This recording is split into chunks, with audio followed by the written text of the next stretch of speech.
Bonjour, je suis Sophie Ibora, je suis en profession libérale, en charge notamment des relations institutionnelles du groupe La Tribune. Je suis aussi vice-présidente de la CPME nationale, en charge de la place des femmes dans l'économie. Et enfin, je suis membre du Haut Conseil à l'égalité entre les femmes et les hommes. C'est tout ce qui tourne autour de l'ambition féminine en fait. La femme ne doit pas avoir d'ambition démesurée. Donc c'est tabou parce que on se dit une femme qui parle d'argent, c'est une femme vénale.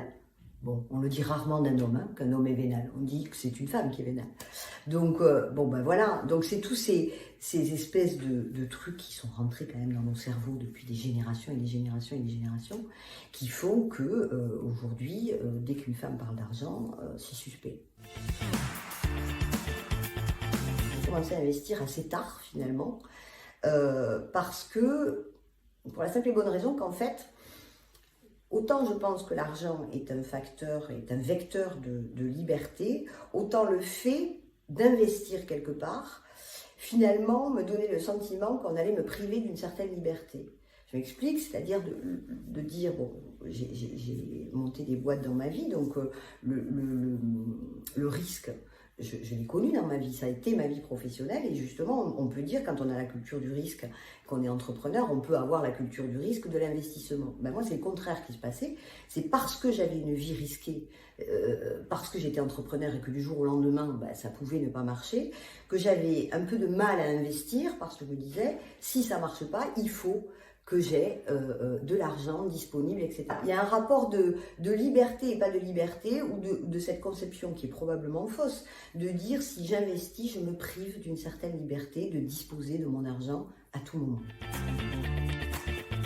Bon, on va pas toujours être au top, on va aussi avoir une carrière professionnelle qui va s'arrêter, et donc il faut prévoir ce qui se passe derrière.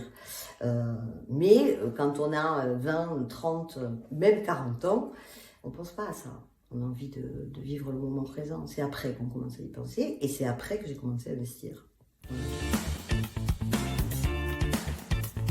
L'immobilier, c'est assez classique, hein, somme toute. C'est classique, c'est le fait Moi, j'ai jamais été propriétaire, en fait. Donc, c'est une particularité. J'aurais pu. J'ai choisi de ne pas le faire.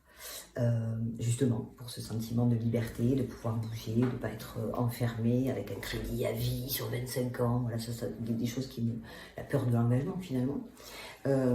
Et donc quand il a fallu quand même prévoir l'après, moi j'ai 50 ans aujourd'hui, il me reste 15 ans de vie professionnelle épanouissante, je l'espère, on croise les doigts. Et puis ensuite, il faudra faire comme tout le monde, se mettre à la retraite. On sait aujourd'hui que la retraite dite naturelle sera pas au top, et bien donc il faut la préparer. Donc j'ai choisi d'investir, d'acheter un appartement en me disant que c'était quelque chose de fiable.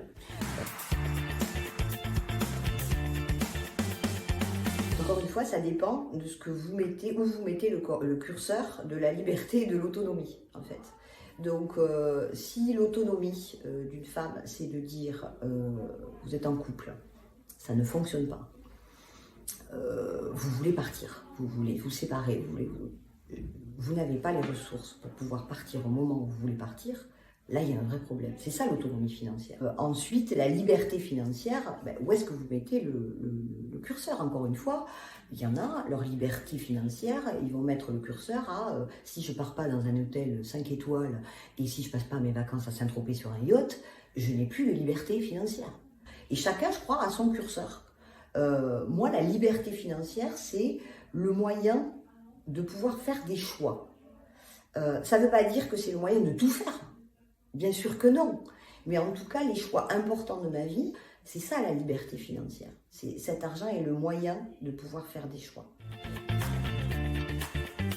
J'ai envie de dire aux femmes qu'il faut qu'elles se décomplexent avec cette question, que c'est encore je vous le dis, je le répète, c'est un vecteur, c'est un outil, c'est pas une finalité, c'est un outil de liberté, de la liberté de choisir sa vie, qu'elle soit personnelle, professionnelle, amicale, sociale, et que donc vous avez le droit de gagner de l'argent, vous avez le droit de le dépenser, vous avez le droit de l'investir,